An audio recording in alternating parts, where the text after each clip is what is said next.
నమస్తే టీసాట్ ప్రేక్షకులు అండ్ పోటీ పరీక్షలు ప్రిపేర్ అవుతున్న అభ్యర్థులు. సో మనం 2019 జనవరి కరెంట్ అంశాల్లో భాగంగా కరెంట్ ఈవెంట్స్లో భాగంగా ఇప్పుడు ఈ ఎపిసోడ్లో డిస్కస్ చేయబోతున్న టాపిక్ ఏంటంటే జాతీయ అంశాలు. ఈ జాతీయ అంశాలు డిస్కస్ చేస్తూనే దీనిలో భాగంగా తెలంగాణ అంశాలు కూడా ఇక్కడ డిస్కస్ చేస్తాం. సో ఈ 2019 జనవరికి సంబంధించి తొలి ఇష్యూ ఏంటంటే అగ్రవర్ణ పేదలకు 10% రిజర్వేషన్. యాక్చువల్గా దీని ప్రాపర్ వర్డ్ కాదు, అగ్రవర్ణ పేదల కన్నా ఎకనామికల్లీ వీకర్ సెక్షన్స్ అనాలి. రాజ్యాంగంలో ఆర్టికల్ 15-16ను సవరించడానికి ఆర్టికల్ 15-16 సమానత్వ హక్కు గురించి డిస్కస్ చేస్తాయి. దీన్ని సవరించడానికి మన భారత ప్రభుత్వం 124వ రాజ్యాంగ సవరణ బిల్లును కేంద్ర మంత్రిమండలి పార్లమెంట్లో ప్రవేశపెట్టి ఒక చట్టం కావాలంటే మంత్రిమండలి బిల్లు తయారు చేయడం, ఆ తర్వాత దాన్ని లోక్సభ, రాజ్యసభ, రాష్ట్రపతి ఆమోదిస్తే అప్పుడు చట్టం కావడం జరుగుతుంది. కేంద్ర మంత్రిమండలి అగ్రవర్ణాలకు 10% రిజర్వేషన్స్ ఇవ్వాలని ప్రతిపాదించింది ఎకనామికల్ వీకర్ సెక్షన్ పేరుతో.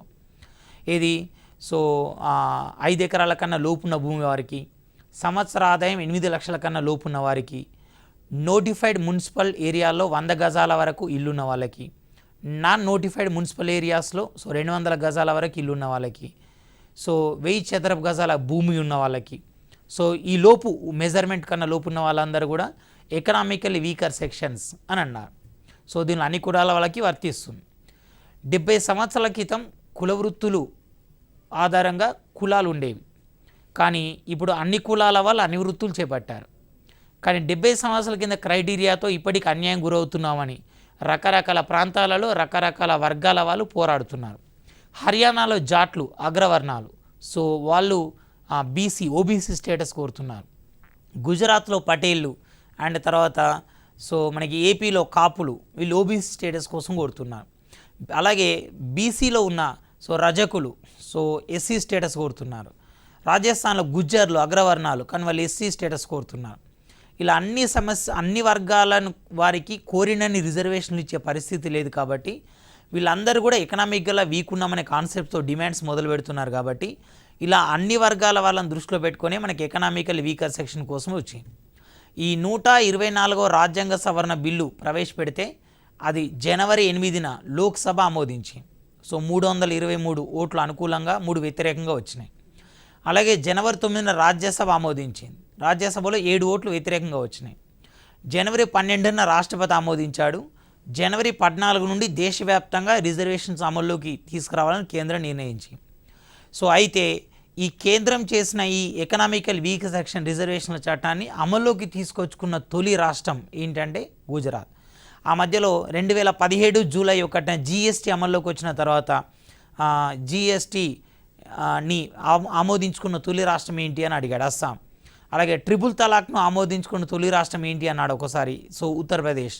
ఇప్పుడు అగ్రవర్ణ పేదలకు 10% రిజర్వేషన్ ఎకనామికల్ వీక్ సెక్షన్ ప్రవేశపెట్టింది ఏంటి అంటే గుజరాత్. ఇది main important year. Thing in 2019 జనవరి. అయోధ్య విచారణ కోసం ధర్మాసనం. 2019 జనవరిలో సుప్రీంకోర్టు 5 సభ్యుల బెంచ్ నియమించి ఏంటి అయోధ్య వివాదం? 1992 డిసెంబర్ 6న వివాదాస్పద బాబ్రీ మసీదును కూల్చేసి దాని ప్లేస్లో రామమందిర నిర్మాణం చేపట్టాలని హిందూ సంస్థలు సంకల్పించినాయి. ఆ 1992 నుంచి కొనసాగుతున్న అయోధ్య పైన తీర్పు కోసం సుప్రీంకోర్టు అల్టిమేట్గా ఒక 5 మెంబర్స్ జడ్జెస్ నియమించింది. అయితే ఈ 5 మెంబర్స్లో justice Ranjan Gogoi chief justice of India, justice S A Bobde, justice Y V Chandrachud and justice N V Ramana, justice Uday Umesh Lalit ఉన్నారు. అయితే 5 సభ్యుల బెంచ్ నుంచి ఉదయ్ ఉమేష్ లలిత్ ఇటీవల వైదొలిగాడు. దేనికంటే 1992లో బాబ్రీ మసీద్ కూల్చివేత జరిగినప్పుడు ఉత్తరప్రదేశ్ ముఖ్యమంత్రి, ప్రస్తుతం రాజస్థాన్ గవర్నర్ ఉన్నాడు కళ్యాణ్ సింగ్. ఆ కళ్యాణ్ సింగ్ తరపున ఉదయ్ ఉమేష్ లలిత్ ఒక లాయర్గా వాదించాడు అప్పట్లో, ఆ రోజుల్లో. అంటే కూల్చివేత సబబే అని వాదించాడు. మరి అలాంటి సబబే అని వాదించిన వ్యక్తి దీని మీద తీర్పునిచ్చే కమిటీలో జడ్జిగా ఉండే వివాదం అవుతుంది కాబట్టి వైదొలిగాడు. మళ్ళీ ఈ కమిటీని రీఆర్గనైజ్ చేశారు. ఉదయ్ ఉమేష్ లలిత్ దీని నుంచి స్వచ్ఛందంగా వైదొలిగాడు. ఎన్వి రమణ వేరే దానిలో ఉండడంతో ఇప్పుడు కొత్త వాళ్ళని 2 నియమించారు. అంటే పాత కమిటీలో ఉన్న రంజన్ గగోయ్, ఎస్ఏ బోబ్డే అండ్ చంద్రచూడ్తో పాటు కొత్తగా సో అశోక్ భూషణ్ అండ్ తర్వాత జస్టిస్ అబ్దుల్ నజీర్, సో 5 మెంబర్స్తోని చేసింది. సుప్రీంకోర్టు కూడా రీసెంట్గా కోర్టు బయట పరిష్కారం కోసం ప్రయత్నించమని కూడా సో ఈ కక్షిదారులు ఎవరైతే ఉన్నారో అఖాడాస్ అంటే సన్యాసుల మఠాలు, హిందూ అండ్ ముస్లిమ్స్ కూడా సూచించింది. సో ఇది another important one in 2019 January. Digital చెల్లింపుల కోసం కమిటీ. సో భారతదేశంలో 2016 నవంబర్ 8-9 మధ్యరాత్రి నోట్ల రద్దు జరిగిన తర్వాత డిజిటల్ చెల్లింపులను ప్రమోట్ చేయడం కోసం భారత ప్రభుత్వం అనేక రకాల చర్యలు చేపట్టి ఏది సో మనీ లిక్విడిటీని ఫ్లోటింగ్ని తగ్గించడం, ఏటీఎంలలో విత్డ్రాయల్ సో లిమిట్ని చాలా వరకు తగ్గించడం, అండ్ ఒక పర్సంటేజ్ ఆఫ్ లిమిట్ దాటిన తర్వాత కంపల్సరీ నెఫ్ట్ లేదా చెక్ ద్వారా ట్రాన్సాక్షన్ చేయాలని సూచించడం. సో ఇట్లాంటి రకరకాల మార్పులు తీసుకొచ్చి అయినప్పటికీ ఇంకా చాలామంది ప్రజలు అండ్ వ్యాపారవేత్తలు ఆన్లైన్ డిజిటల్ చెల్లింపుల పట్ల మొగ్గు చూపట్లేదు.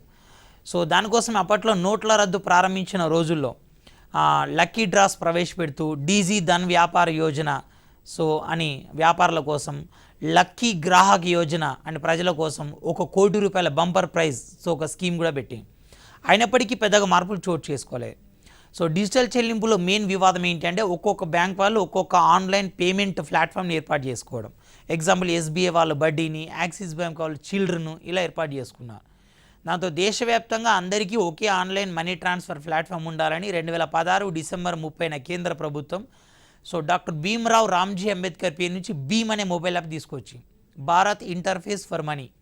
సో ఇలా అన్ని రకాల చర్యలు తీసుకుంటూనే సో డిజిటల్ చెల్లింపుల పట్ల ఇప్పుడు మరో కొత్త కమిటీ 5 సభ్యులతో నియమించింది. దీనిలో చైర్మన్ సో ఆధార్ కమిటీకి ఒకప్పుడు చైర్మన్గా ఉన్న నందన్ నీలేకని చైర్మన్గా ఉన్నాడు. సభ్యులుగా HR ఖాన్ అండ్ కిషోర్ సాన్సీ, అరుణా శర్మ, సంజయ్ జన్లు సభ్యులుగా కొనసాగుతున్నారు. It's important one. So digital చెల్లింపుల కోసం కావలసిన సూచనల కోసం కేంద్రం నియమించిన కమిటీకి ఎవరు లీడ్ చేస్తున్నారంటే నందన్ నీలేక లీడ్ చేస్తున్నారు. అండ్ దేశంలో అతిపెద్ద స్టార్టప్ వేదిక, స్టార్టప్ అంటే దీన్ని తెలుగులో మనం ఏమంటామంటే అంకుర వేదిక అంటాం. సో మన కేంద్ర ప్రభుత్వం కూడా ఎంతూజియాస్టిక్ పర్సన్స్ ఎవరైతే ఉంటారో, గ్రామీణ ప్రాంత ప్రజలు ఎవరైతే ఉన్నారో వాళ్ళకి ఎటువంటి తాకట్టు లేకుండా ముద్ర యోజన పథకంలో లోన్లు ఇచ్చుకుంటూ స్టార్టప్ ఇండియా, స్టాండప్ ఇండియా అనే కార్యక్రమాలు పెట్టి ఏది ఎవరైతే కొత్త కంపెనీ ఏర్పాటు చేయడానికి ముందుకు వస్తారో వాళ్ళ ఆలోచనకు పేటెంట్ ఇస్తారు. ఆ పేటెంట్ ఫీజులో కూడా 80% సబ్సిడీ ఇవ్వడం, ఎటువంటి తాకట్టు లేకుండా ముద్ర యోజన కింద లోన్ ఇవ్వడం, 3 సంవత్సరాల పాటు ఇన్కమ్ ట్యాక్స్ సో మినహాయింపు చేయడం. సో ఇలా రకరకాల రిలాక్సేషన్స్ ఇస్తుంది. దీనిలో భాగంగానే కేరళ ప్రభుత్వం కూడా మన దేశంలోనే అతిపెద్ద స్టార్టప్ ఒక సెజ్ లాంటి వేదిక అన్నమాట. ఇప్పుడు ఒకే రకమైన వస్తువులు తయారు చేసే పరిశ్రమలని ఒకే వేదికలో ఏర్పాటు చేస్తే దాన్ని సెజ్ అంటాం, స్పెషల్ ఎకనామిక్ జోన్. అలాగే సముద్ర తీర ప్రాంతాలు ఏర్పాటు చేస్తే CEZ సెజ్ అంటాం, కోస్టల్ ఎకనామిక్ జోన్. సో ఇది అంటే అంకుర వేదిక అన్నమాట. అంటే స్టార్టప్ కంపెనీలన్నీ ఏర్పాటు చేయడానికి సో ఒక వేదిక. ఇది 1.8 లక్షల చదరపు అడుగుల విస్తీర్ణంతో విస్తరించింది. దీని కేరళ ముఖ్యమంత్రి పినరయి విజయన్ ప్రారంభించాడు 2019 జనవరిలో. And another important one, disposable plastic నిషేధం. ప్లాస్టిక్ అనేది ఈజీ టు మౌల్డ్ అంటే విభిన్న రకాల షేప్లలో తయారు చేయగలిగే అవకాశం ఉండడం, and attractive in colours and easy to carrying, so ఈజీగా దాన్ని ట్రాన్స్పోర్టేషన్లో యూజ్ చేయగలగడం. సో ఇలా రకరకాల అండ్ చీపెస్ట్ రకరకాల కారణాలతో ప్లాస్టిక్ అనేది జనబాహుల్యంలో విస్తరించుకుంటూ పోయింది. అయితే మన దేశంలో సిక్కిం ఆదర్శవంతమైన రాష్ట్రంగా నిలిచి సో 100% మరుగుదొడ్లు కట్టిన తొలి రాష్ట్రంగా, 100% ఆర్గానిక్ వ్యవసాయ రాష్ట్రంగా అండ్ ప్లాస్టిక్ నిషేధించిన తొలి రాష్ట్రంగా కూడా సిక్కిం ప్రత్యేకత పొందింది. ఆ తర్వాత రకరకాల రాష్ట్రాలు 2018 మార్చిలో మనకి మహారాష్ట్ర అన్ని రకాల ప్లాస్టిక్ నిషేధిస్తూ అమల్లోకి తీసుకొచ్చి 2018 ఆగస్టు చివరిలో ఉత్తరాఖండ్ కూడా అన్ని రకాల ప్లాస్టిక్ నిషేధిస్తూ అమల్లోకి తీసుకొచ్చి at the same time Himachal Pradesh కూడా ప్లాస్టిక్ ఫ్రీ స్టేట్ కోసం పిలుపునిచ్చింది. ఇక 2019 జనవరి 1 నుంచి తమిళనాడు అన్ని రకాల ప్లాస్టిక్ నిషేధించి ఇదే కోవను అనుసరిస్తూ 2019 మార్చి 1 జనవరి 1 నుంచి రద్దు చేసింది 2019లో తమిళనాడు. సో మార్చి 1 నుంచి పుదుచ్చేరి అనే కేంద్రపాలిత ప్రాంతం కూడా అన్ని రకాల ప్లాస్టిక్ నిషేధించబోతుంది. అండ్ నెక్స్ట్ వన్, ఒక కుటుంబం ఒక ఉద్యోగ పథకం, 1 ఫ్యామిలీ 1 జాబ్. దీన్ని సిక్కిం 2019 జనవరి 12 నేషనల్ యూత్ డే సందర్భంగా ప్రవేశపెట్టారు. ఒకే రోజు 12,000 మంది యువతకు సో అపాయింట్మెంట్ లెటర్స్ నియామక పత్రాలు కూడా అందజేశారు ప్రభుత్వ ఉద్యోగాలు ఇస్తూ. అది ఇవన్నీ గ్రూప్ సి గ్రూప్ డి ఉద్యోగాలకు సంబంధించినవి. రాబోయే రోజుల్లో మరో 2,500 నియామక పత్రాలు ఇవ్వడానికి కూడా సిక్కిం ప్రభుత్వం రెడీ అవుతుంది. Sikkim so already we're discussed 100% open defecation free state అని, 100% ఆర్గానిక్ స్టేట్ అని, 100% ప్లాస్టిక్ ఫ్రీ స్టేట్ అని, ఇలా ఏ తీసుకున్నా సిక్కిం ఉంటుంది. కారణం ఏంటంటే జస్ట్ తక్కువ నియోజకవర్గాలు, అలాగే చిన్న ఏరియా, సో భూకమతాలు చిన్నగా ఉండడం, జనాభా తక్కువ. 2011 జనాభా లెక్కల ప్రకారం మన దేశంలో అతి తక్కువ జనాభా గల రాష్ట్రం. ఈ కారణాలతో సో సిక్కిం అలాగే ఒకే ముఖ్యమంత్రి గత 25 సంవత్సరాలుగా ఉండడం. సిక్కిం ముఖ్యమంత్రి పవన్ కుమార్ చామ్లీ మన దేశంలోనే అత్యధిక కాలం పాలించిన ముఖ్యమంత్రి. ఈయన 1994 నుంచి సో ఇంకా కంటిన్యూస్ కొనసాగుతున్నాడు. 20 సంవత్సరాలు అవుతుంది. సో ఇప్పుడు లోక్సభ ఎన్నికలతో పాటు మార్చి ఏప్రిల్లో అక్కడ కూడా ఎన్నికలు జరగబోతున్నాయి. సో గతంలో 23 సంవత్సరాల 4.5 నెలల రికార్డ్ జ్యోతి బసు వెస్ట్ బెంగాల్ పేరుతో ఉన్నదాన్ని ఈయన బద్దలు కొట్టాడు. సో ఇలా రకరకాల కారణాలతో ఈ రాష్ట్రం మన దేశంలోనే తొలిసారిగా ప్రతి కుటుంబానికి ఒక ప్రభుత్వ ఉద్యోగం అనే కాన్సెప్ట్ తీసుకొచ్చింది. సో మొత్తం 32 నియోజకవర్గాల్లో సో అపాయింట్మెంట్ లెటర్స్ 12,000 మందికి అందజేసింది నేషనల్ యూత్ డే సందర్భంగా. అండ్ నేషనల్ యూత్ పార్లమెంట్ ప్రతి సంవత్సరం మన స్వామి వివేకానంద జన్మదినం ఏదైతే ఉందో జనవరి 12ను దాన్నే నేషనల్ యూత్ డే అంటాం. 1985 నుంచి మనం ఎవ్రీ జనవరి 12ను నేషనల్ యూత్ డేగా పాటిస్తున్నాం. ఆ సందర్భంగానే నేషనల్ యూత్ పార్లమెంట్ అనే దాన్ని ఢిల్లీలో విజ్ఞాన్ భవన్లో నిర్వహించారు. సో జనవరి 12 నుంచి మొదలు పెడితే జనవరి 24 వరకు నిర్వహించారు న్యూఢిల్లీలో. 18 నుంచి 25 సంవత్సరాలన్న యూత్ని దీనిలో అలో చేశారు. సో దీని థీమ్ ఏంటి అంటే be the voice of new India and find solutions and contribute to policy. So దీనిలో ఎవరైతే అత్యుత్తమ ప్రతిభ కనబరిచారో వాళ్ళకు బహుమతులు కూడా అందజేశారు. First prize goes to Shweta Umre, so Maharashtra. Second prize M S Anjanakshi, Karnataka. Third prize Mamata Kumari, Bihar. So ఇది ఓవరాల్గా ఇక్కడ మీరు 3 పాయింట్లు గుర్తుపెట్టుకోవాలి. So national youth day so January 12 in the memory of Swami Vivekananda. అలాగే సో ఎప్పటి నుంచి అంటే 1985 నుంచి. ఈసారి నేషనల్ యూత్ పార్లమెంట్ ఎక్కడ జరిగిందంటే న్యూఢిల్లీలో జరిగింది. ఫస్ట్ ప్లేస్ శ్వేతా ఉమ్రే అనే మహిళకు వచ్చింది. మోడీ కేర్ నుంచి వైదొలిగిన బెంగాల్. మోడీ కేర్ 2018 సెప్టెంబర్ 23న జార్ఖండ్ రాజధాని రాంచీ వేదికగా Pradhanmantri Jan Arogya Yojana or Modi care or Ayushman Bharat అనే పథకం స్టార్ట్ అయింది. సో వైఎస్ రాజశేఖర రెడ్డి ఉన్నప్పుడు సో ఉన్న రాజీవ్ ఆరోగ్యశ్రీ ఇప్పుడు ఆంధ్రప్రదేశ్లో దాన్ని ఎన్టీఆర్ వైద్య సేవ ఆరోగ్య సేవ అంటున్నారు. సో తెలంగాణ ప్రాంతంలో తెలంగాణ ఆరోగ్యశ్రీ అంటున్నారు. సో పిలిస్తే వెస్ట్ బెంగాల్లో స్వస్థ్ ఆరోగ్య బీమా యోజన, ఇట్లా రకరకాలు ఉంది. సో అలాగే కేంద్ర ప్రభుత్వం కేంద్ర రాష్ట్రాల మధ్య సంయుక్త భాగస్వామ్యంతో పథకం తీసుకొచ్చింది, అదే ఆయుష్మాన్ భారత్. ఒక కుటుంబానికి సో 5 లక్షల రూపాయల ఫ్రీ మెడికల్ సో రీఎంబర్స్మెంట్ అనేది దీనిలో లభిస్తుంది, ఫ్రీ ట్రీట్మెంట్ లభిస్తుంది. అయితే దీని నుంచి వెస్ట్ బెంగాల్ వైదొలగడం ద్వారా ఈ పథకంలో చేరిన కాదు, వైదొలిగిన తొలి రాష్ట్రం అనే ప్రత్యేకత పొందింది. ఎందుకంటే కేంద్ర రాష్ట్రం సంయుక్త భాగస్వామ్యంతో చేపడుతున్న ఏదైతే ఈ మోడీ కేర్ అనే పథకం ఉందో సో దీనిలో ప్రధానమంత్రి ఫోటో వాడుతున్నారు. సో నాకు ఆబ్లిగేషన్ చేస్తూ మమతా బెనర్జీ దీని నుంచి వైదొలిగారు. అండ్ గిన్నిస్ రికార్డులో జల్లికట్టు. సో 23 ఎద్దులను వదలడం, 420 మందికి పైగా యువకులను ఒకేసారి వదలడంతో ప్రపంచంలో అతిపెద్ద క్రీడా ఉత్సవంగా తమిళనాడులోని పుదుకొట్టై అనే సిటీలో జరిగిన జల్లికట్టును సో గిన్నిస్ రికార్డ్ అనేది గిన్నిస్ రికార్డుగా ఆమోదించబడింది. ఏపీలో ఫ్లెమింగో ఉత్సవాలు. సో మనకి 2019 జనవరిలో ఫ్లెమింగో పక్షి సంరక్షణ కోసం ఆంధ్రప్రదేశ్ ప్రభుత్వం ఈ ఉత్సవాలు నిర్వహించింది. నెల్లూరు జిల్లా సూళ్ళూరుపేట వద్ద జరిగినాయి. మనకు నేలపట్టు పక్షి సంరక్షణ కేంద్రం, అలాగే తమిళనాడు ఏపీ సరిహద్దుల్లో ఉన్న పులికాట్ సరస్సు ప్రాంతంలో జరిగినాయి. రష్యాలోని సైబీరియా ప్రాంతంలో నుంచి చలి ప్రాంతంలో కొన్ని వేల మైళ్ళు ఎగురుకుంటూ వచ్చిన ఈ ఫ్లెమింగో పక్షులు ఈ నెల్లూరు జిల్లా సో పులికాట్ సరస్సు వద్ద గుడ్లను పెట్టి పొదిగి అవి పిల్లలు చేసిన తర్వాత మళ్ళీ వాళ్ళని తీసుకెళ్ళి రష్యా ప్రాంతానికి వెళ్ళిపోతాయి. ఇలా అనేక ఖండాలను దాటుకుంటూ ఈ ప్రాంతానికి వస్తున్నాయి. టూరిజంగా దీనికి మంచి ఫ్లెక్సిబిలిటీ ఉంది కాబట్టి ఆ పక్షి సంరక్షణ చేయడం ద్వారా జీవ వైవిధ్యాన్ని కూడా కాపాడుకోవచ్చు అనే ప్రయత్నంతో ఏపీ ప్రభుత్వం ఈ ఉత్సవాలను గత 12 సంవత్సరాలుగా నిర్వహిస్తూ వస్తుంది. అండ్ రావి నదిపై తొలి అంతర్రాష్ట్ర బ్రిడ్జ్, ఇది జమ్మూ కాశ్మీర్ పంజాబ్లను కలుపుతుంది. జమ్మూ కాశ్మీర్ పంజాబ్ మధ్యలో రావి నది ఉంది. ఈ జమ్మూ కాశ్మీర్లోని ఖతియా అనే జిల్లాను పంజాబ్లోని పఠాన్ కోట్ అనే ప్రాంతాన్ని ఈ రెండింటిని కలుపుతుంది. మామూలుగా ఈ రెండింటి మధ్య దూరం అంటే జమ్మూ కాశ్మీర్లో ఉన్న ఖతియా నుంచి పంజాబ్లో ఉన్న పఠాన్ కోట్ మధ్య దూరం 45 కిలోమీటర్స్. కానీ బ్రిడ్జ్ అంటే 1210 మీటర్ల పొడవైన అంటే 1.2 కిలోమీటర్ పొడవైన బ్రిడ్జ్ నిర్మించడంతో 45 కిలోమీటర్ల దూరం కాస్త జస్ట్ 8.6 కిలోమీటర్స్ దూరానికి తగ్గిపోయింది. దీని మొత్తం 158.8 క్రోర్స్ అంటే 158.8 కోట్ల బడ్జెట్తో బ్రిడ్జ్ నిర్మించారు. రావి నది పైన నాట్ ఓన్లీ ఇండియా ఇండియాలో అని కాదు, రావి నది పైన తొలి అంతర్రాష్ట్ర బ్రిడ్జ్గా దీన్ని చెప్పుకోవచ్చు. హార్న్బిల్ ఫెస్టివల్, హార్న్బిల్ అనేది ఒక పక్షి, ఇది కేరళకు రాష్ట్ర పక్షి, అట్ ద సేమ్ టైం నాగాలాండ్కు రాష్ట్ర పక్షి. నాగాలాండ్లో హార్న్బిల్ అనే ఫెస్టివల్ని ఎవ్రీ ఇయర్ డిసెంబర్ 1న నిర్వహిస్తారు వాళ్ళ రాష్ట్ర అవతరణ దినోత్సవం సందర్భంగా. అయితే రీసెంట్గా అరుణాచల్ ప్రదేశ్ పక్కే పాగా టైగర్ రిజర్వ్ అనే టైగర్ రిజర్వ్లో ఉన్న నై ఇషి అనే గిరిజన తెగలు ఈ హార్న్బిల్ పక్షిని ఎక్కువగా పూజిస్తారు, దాన్ని సంరక్షిస్తున్నారు. దీన్ని రాష్ట్ర పక్షిగా గుర్తించడం ద్వారా దీన్ని పక్కే పాగా హార్న్బిల్ అని పిలుస్తారు.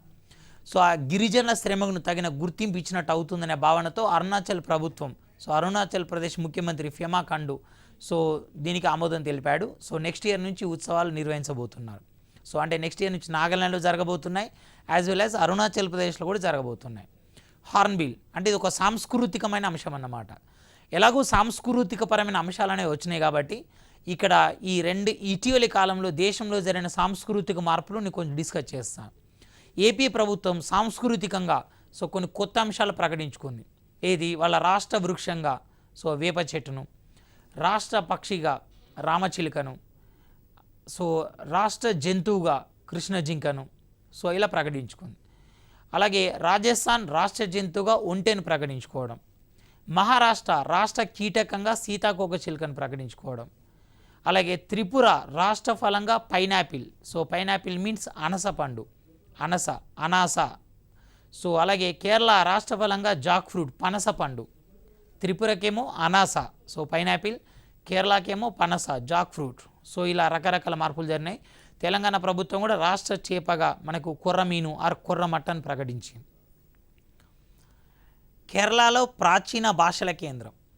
ప్రాచీన భాషలు మీకు అర్థం కావాలంటే దీన్ని ఇంగ్లీష్లో ఏమంటారంటే క్లాసికల్ లాంగ్వేజెస్ స్టేటస్ అంటారు. ప్రాచీన భాష మనకు రాజ్యాంగంలో 22 భాషలు ఉన్నాయి. ఇంగ్లీష్ అనేది అది 22 భాషల్లో లేదు, అది ఒక అనుబంధ భాష మాత్రమే. ఈ 22 భాషల్లో ఏ భాషనైతే గత 1000 సంవత్సరాల నుంచి మనుగడలో ఉన్నట్టు ఆధారాలు ఉంటాయో ఆ భాషకు ప్రాచీన హోదా ఇస్తాం అని 2004లో మన్మోహన్ సింగ్ ప్రభుత్వం ప్రకటించింది. గత 1000 సంవత్సరాల నుంచి మనుగడలో ఉండాలి. ఏ విధంగా అయితే పుస్తకాల రూపంలో కావచ్చు, అయితే తాళపత్ర గ్రంథాలు కావచ్చు, లేకపోతే బంకమన్ను బిళ్ళలు, శాసనాలు, ఇలా ఏదో ఒక రూపంలో అది మనుగడలో ఉండాలి. లేదా 1000 సంవత్సరాల క్రితం నాటి వేరే భాష పుస్తకాలు ఏమైనా ఉంటే దానిలో దీని గురించి ప్రస్తావన ఉండాలి. అలా ప్రాచీన భాషలుగా గుర్తించి వాటికి దేశంలో ఉన్న ప్రతి సెంట్రల్ యూనివర్సిటీలో ఒక డిపార్ట్మెంట్ ఏర్పాటు చేస్తాం. ప్రతి సంవత్సరం ఆ భాష అభివృద్ధి కోసం ఒక 100 కోట్లు కేటాయిస్తాం అని అప్పట్లో కేంద్ర ప్రభుత్వం ప్రకటించింది. దీంతో మనకి తొలి ప్రాచీన భాషగా దేశంలో తమిళాన్ని గుర్తించారు. రెండో భాషగా సంస్కృతాన్ని గుర్తించారు. ఆ తర్వాత మూడో భాషగా 2008లో తెలుగు, కన్నడాన్ని, నాలుగో భాషగా, ఆ తర్వాత మలయాళం, ఆ తర్వాత ఒడియా. ఇలా మొత్తం 6 భాషలు మన దేశంలో ప్రాచీన భాషలు గుర్తించబడ్డాయి. దానిలో తెలుగు కూడా మన ప్రాచీన భాష. అయితే కేరళ వాళ్ళు మలయాళం భాష అభివృద్ధి కోసం, మలయాళాన్ని ప్రజాబాహుళ్యంలోకి తీసుకోవడం కోసం మనకి త్రిశూర్ అనే నగరంలో ఉన్న తంచాత్ ఎజితాచన్ మలయాళం యూనివర్సిటీలో ఈ ప్రాచీన భాషల కేంద్రం పెట్టబోతున్నారు. అయితే మన తెలుగు ప్రాచీన భాషా పీఠం మాత్రం మైసూర్లో ఉంది. ఎందుకంటే అప్పట్లో తెలుగు ప్రాచీన హోదా లేదని తమిళనాడు వాళ్ళకి కేసేశారు కాబట్టి దాన్ని మైసూర్లో పెట్టారు. ఇప్పుడు రాష్ట్రం విడిపోయింది. 2008లో హోదా వచ్చినప్పుడు రాష్ట్రం ఒకటే, కానీ ఇప్పుడు రాష్ట్రం విడిపోయింది. తెలంగాణ ప్రభుత్వం దీన్ని హైదరాబాద్లో ఏర్పాటు చేస్తామని, ఏపీ ప్రభుత్వం గుంటూరు జిల్లా నాగార్జున యూనివర్సిటీ ప్రాంగణంలో ఏర్పాటు చేయబోతున్నామని ఇలా విరుద్ధమైన ప్రకటనలు వస్తున్నాయి. సో దీని గురించి తర్వాత మనకు క్లారిటీ రాబోతుంది. ఇస్రోకి కేంద్రం ఆర్థిక సహాయం 2022లో గగనయాన్ ప్రాజెక్ట్ చేయబోతుండడం, అలాగే 2019 మార్చ్ ఏప్రిల్ ప్రాంతం నాటికి మనకి చంద్రయాన్-2 ప్రయోగం చేయబోతుండడం, అలాగే సూర్యుడిపైకి ఆదిత్య అనే ప్రయోగం చేయాలనుకోవడంతో ఇస్రోకి ఫైనాన్షియల్ ఎంకరేజ్మెంట్లో భాగంగా కేంద్ర ప్రభుత్వం 10,900 కోట్ల సహాయం చేసింది. మొత్తం 4 ఏళ్లలో 40 ఉపగ్రహ ప్రయోగాలు చేయబోతున్నా. దీనిలో మేజర్ ప్రయోగం ఏంటి అంటే గగన్యాన్. మన 3 వ్యోమగాములను గగనతలంలోకి తీసుకెళ్ళాలి. 1984లో రాకేష్ శర్మ అంతరిక్షంలోకి వెళ్ళాడు. బట్ సోవియట్ యూనియన్ వాళ్ళ వ్యోమనౌక సోయజ్ T-11 సహాయంతో వెళ్ళాడు. ఇంతవరకు భారత్ స్వంతంగా స్వదేశీ వాహక నౌక ద్వారా ఒక వ్యోమగామిని అంతరిక్షంలోకి పంపలేదు. 2022లో పంపబోతున్నాం అని 2018 ఆగస్టు 15 స్వాతంత్ర ఉత్సవాల సందర్భంగా ఎర్రకోటపై మోడీ ప్రసంగించారు. ఇలా రకరకాల ప్రెస్టీజియస్ ప్రాజెక్ట్స్ అన్ని రాబోతున్నాయి కాబట్టి దానికోసం ఒక ఫైనాన్షియల్ ఎంకరేజ్మెంట్లో భాగంగా కేంద్ర ప్రభుత్వం 10,900 కోట్లు సాయం చేసింది. ప్రస్తుతం ఇస్రో చైర్మన్గా మన కె శివన్ ఉన్నాడు. ఏదైతే వ్యోమగాముల అంతరిక్షంలోకి వెళ్ళబోయే ప్రాజెక్ట్ ఉందో గగన్యాన్, దానికి కె లలితాంబిక డైరెక్టర్గా అపాయింట్ కాబడింది. మహిళల రక్షణకు జ్యోతి బాహిని, దీన్ని భారత రైల్వే శాఖ ప్రవేశపెట్టింది 2019 జనవరిలో. దీన్ని ప్రయోగాత్మకంగా అస్సాం రాష్ట్రంలోని కామాఖ్య అనే రైల్వే స్టేషన్లో స్టార్ట్ చేశారు. రీజన్ ఏంటి అంటే 17వ శతాబ్దంలో అంటే 300 సంవత్సరాల బ్యాక్ వెళ్తే బ్రహ్మపుత్ర నది తీర ప్రాంతంలో అంటే ఇప్పుడున్న అస్సాం రాష్ట్రంలో అహోమ్ అనే ఒక రాజ్యం ఉండేది. ఆ అహోమ్ రాజ్యాన్ని పాలించిన రాణి పేరు జ్యోతిబాహిని. కాబట్టి జ్యోతిబాహిని అనే పేరు పెట్టారు. లైక్ షీ టీమ్స్ లాగా. తెలంగాణ ప్రభుత్వం షీ టీమ్స్ ఏర్పాటు చేసింది, ఏపీ ప్రభుత్వం షీ టీమ్స్ ఏర్పాటు చేసింది. ఢిల్లీ పోలీసులు ఉమెన్ ప్రొటెక్షన్ ఫోర్సెస్ అని ఏర్పాటు చేశారు. ఉత్తరప్రదేశ్ పోలీసులు యాంటీ రోమియో స్క్వాడ్స్ అని ఏర్పాటు చేశారు. ఇవన్నీ మహిళా రక్షణ దళాలు. ఇవన్నీ ఆయా రాష్ట్ర పోలీసులు ఆయా రాష్ట్ర ప్రభుత్వాలు ఏర్పాటు చేసుకున్నాయి. మనకు రైల్వేలో ప్రయాణికుల సహాయం కోసం 182 అనే టోల్ ఫ్రీ నెంబర్ ఉంది. ఈ 182 టోల్ ఫ్రీ నెంబర్కి వచ్చే ఫోన్లను కోఆర్డినేట్ చేసుకుంటూ ఈ మహిళా రక్షణ దళం ఏదైతే జ్యోతిబాహిని ఉందో మహిళల పట్ల రైల్వే స్టేషన్లలో రైల్లో జర్నీ చేస్తున్న రక్షణ కల్పిస్తుంది. This is issue. ఆ తర్వాత దీనిలో భాగంగానే అంటే in the part of national ఇష్యూస్లోనే తెలంగాణ విషయాలు కూడా డిస్కస్ చేస్తాను. తెలంగాణ ఇష్యూస్లో తెలంగాణలో తీర్థయాత్ర నేను లాస్ట్ ఎపిసోడ్లో చెప్పాను. ఇది ప్రవాస భారతీయ దివాస్ గురించి డిస్కస్ చేస్తూ ప్రవాస భారతీయ దివాస్ సందర్భంగా 2019 జనవరి 22న భారత ప్రధాని ప్రవాస తీర్థ దర్శన్ యోజన అనే ప్రోగ్రాం తీసుకొచ్చాడు. అంటే ఎవరైతే ప్రవాస భారతీయులు ఉన్నారో భారత సంతతి వాళ్ళు ఉన్నారో సంవత్సరానికి 2 బ్యాచ్లు, ఒక బ్యాచ్లో 40 మంది అంటే 80 మందిని భారతదేశంలో అతి ముఖ్యమైన ప్రదేశాలు ఉచితంగా సందర్శింపజేస్తారు. ఇంకా ఏ ప్రదేశాలు అనేది దానికి ఫార్మాట్ మనకి అన్ని ఫుల్ ప్లేజ్డ్గా రాలేదు. 45 నుంచి 65 సంవత్సరాల మధ్యలో వాళ్ళని తీసుకెళ్తారు. పూర్తి ఖర్చులు ప్రభుత్వమే భరిస్తుంది. ఇలాంటి ప్రోగ్రామ్స్ రాష్ట్రాలు కూడా ఉన్నాయి. 2016లోనే ఏపీ ప్రభుత్వం మనకి ఈ తీర్థయాత్రల కోసం ఒక పథకం తీసుకొచ్చింది. అలాగే తెలంగాణ ఢిల్లీ ప్రభుత్వం కూడా ముఖ్యమంత్రి తీర్థ దర్శనం యోజన అనే ప్రోగ్రాం తీసుకొచ్చింది.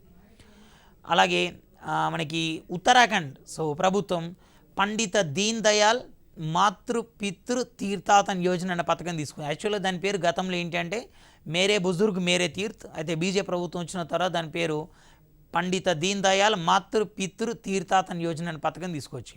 మరి తెలంగాణలో తీర్థయాత్ర ఏంటంటే తెలంగాణ ప్రభుత్వ పథకం కాదు, Indian railway catering tourism corporation IRCTC ఏదైతే ఉందో వాళ్ళు ఇప్పటికే పథకాన్ని మధ్యప్రదేశ్, ఒరిస్సా, ఉత్తరప్రదేశ్, బీహార్ లాంటి రాష్ట్రాల్లో చేపట్టారు. ఎవరైతే 60 years లోపున్న సీనియర్స్ వయస్సు 60 సంవత్సరాల కన్నా ఎక్కువ ఉన్న వాళ్ళు ఎవరైతే ఉంటారో వాళ్ళకు ఉచితంగా దేశంలో ఉన్న 5 ఇంపార్టెంట్ పిలిగ్రిమ్ సిటీస్ ఆధ్యాత్మిక ప్రదేశాలను సందర్శింపజేస్తారు. ఇది తెలంగాణలో తీర్థయాత్ర. ఆ తర్వాత మెట్రో సిబ్బందికి సంచార శిక్షణ. ఆల్రెడీ మనం గత క్లాసులోనే హైదరాబాద్ మెట్రో గురించి డిస్కస్ చేశాం. దీని L&T కంపెనీ నిర్మిస్తుందని. అలాగే Hyderabad metro mascot NIZ Nizam నుంచి నిజ్ అనే పదం వచ్చిందని. 2017 నవంబర్ 28న భారత ప్రధాని Narendra Modi global entrepreneurship summit సందర్భంగా హైదరాబాద్లో ప్రారంభించాడని తెలుసుకున్నాం. ఏం లేదు, మెట్రో ఎవరైతే సిబ్బంది ఉన్నారో వాళ్ళకి మొబైల్ వ్యాన్స్ ద్వారా శిక్షణ అందిస్తున్నారు. సో ఇదే సందర్భంగా దేశంలో ఢిల్లీ తర్వాత రెండో అతిపెద్ద మెట్రోగా హైదరాబాద్ను ప్రకటించారు. అండ్ ఐటీడీఏ, ఏ ప్రాంతంలో అయితే ఎక్కువ శాతం గిరిజనులు ఉంటారో, ఏ ప్రాంతంలో అయితే ఎక్కువ శాతం ఆదివాసీలు ఉంటారో వాళ్ళ హక్కుల పరిరక్షణ కోసం, వాళ్ళ సంస్కృతి కొనసాగడం కోసం కొన్ని ప్రత్యేకమైన రూల్స్ అండ్ రెగ్యులేషన్స్తో, కొన్ని ప్రత్యేకమైన ఆర్థిక వనరులతో, ఒక ప్రత్యేక లక్ష్యంతో ఐటీడీఏలు అనేవి మన ఇండియాలో ఏర్పడ్డాయి. ఇంటిగ్రేటెడ్ ట్రైబల్ డెవలప్మెంట్ ఏజెన్సీస్ అంటారు. సో ఐటీడీఏలో ఒక పైలట్ ప్రాజెక్ట్ అంటే ఒక పథకాన్ని ఒక ప్రాంతం మొత్తం ప్రవేశపెడితే ఫెయిల్ అయ్యే అవకాశం ఉంటుంది. కాబట్టి కొన్ని సెలెక్టెడ్ ప్లేసెస్లో స్టార్ట్ చేసి అక్కడ ఎదుర్కొన్న సాధక బాధకాలను మొత్తం బేరీజ్ వేసుకొని ఆ తర్వాత మిగతా ప్రాంతాలకు విస్తరించుకుంటూ పోతారు. అది పైలట్ ప్రాజెక్ట్ అన్నమాట. మొత్తం 4 మండలాలలో తెలంగాణలో స్టార్ట్ చేశారు.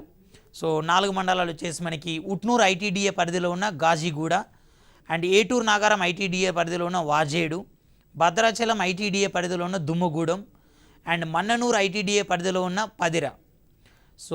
గాజిగూడ in ITDA Utnoor, Wazedu in ITDA Eturu Nagaram, Dummugudem in Bhadrachalam, and Padira in Mannanur ఈ ప్రాంతాల్లో చేపట్టారు.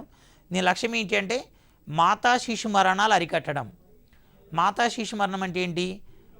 ప్రసూతి మరణం అంటాం. అంటే death at the time of delivery. ప్రతి 1,00,000 ప్రసవాలకు ఎంతమంది తల్లులు చచ్చిపోతున్నారు అనే దాన్ని మాతా శిశు మరణం అంటాం. అలాగే పుట్టిన సంవత్సరం లోపు 1000 మంది పిల్లల్లో ఎంతమంది తల్లులు అయితేనేమో 1,00,000 మందికి ఎంతమంది చచ్చిపోతున్నారని కౌంట్ చేయాలి. శిశు మరణాలు అయితే ప్రతి 1000 మందికి సంవత్సరం లోపు ఎంతమంది మరణిస్తున్నారో లెక్క కట్టాలి. ఈ వరికట్టడం అనేది ఇక్కడ ఉద్దేశం అన్నమాట. ఎందుకంటే ఇక్కడ ప్రాపర్ ప్రసవాలు జరగకపోవడం, అంటే మంత్రసానులు, నాటు ప్రసవాలు ఇలా జరగడం, అండ్ పిల్లలకు సంబంధించిన హైలీ ఎక్విప్మెంట్ అనేది ఈ ప్రాంతాల్లో ఉండకపోవడంతో ఇవన్నీ సంభవిస్తున్నాయి. అలాగే వాళ్ళకు పౌష్టికాహార లోపంతో కూడా మరణాలు సంభవిస్తున్నాయి. కాబట్టి ఇవన్నిటిని ఓవర్కమ్ చేయడం కోసం ఒక పైలట్ ప్రాజెక్ట్ చేపట్టారు. ఇది కనుక ఇక్కడ విజయవంతమైతే దీన్ని మిగతా ప్రాంతాలకు విస్తరించే అవకాశం ఉంది. And new national highways in Telangana, నూతన జాతీయ రహదారులు. రీసెంట్గా తెలంగాణలో 384 కిలోమీటర్ల పొడవుతో 2 జాతీయ రహదారుల ఏర్పాటుకి కేంద్రం ఆమోదించింది. మొత్తం 2 జాతీయ రహదారులు, పొడవు వచ్చి 384 కిలోమీటర్లు. ఖర్చు కేంద్ర రాష్ట్రాల వాటా 50-50. ఫస్ట్ వచ్చేసి మనకి సంగారెడ్డి, నర్సాపూర్, తూప్రాన్, గజ్వేల్, జగదేవ్పూర్, భువనగిరి, చౌటుప్పల్. సంగారెడ్డి, నర్సాపూర్, తూప్రాన్, గజ్వేల్, జగదేవ్పూర్, భువనగిరి, చౌటుప్పల్ ఇది మొత్తం 154 కిలోమీటర్లు. అండ్ చౌటుప్పల్, షాద్నగర్, కంది ఇది 180 కిలోమీటర్లు. మొత్తం 384 కిలోమీటర్ల వరకు ఈ జాతీయ రహదారి ఏర్పాటు చేయబోతున్నాం. అండ్ స్పీకర్గా పోచారం శ్రీనివాసరెడ్డి.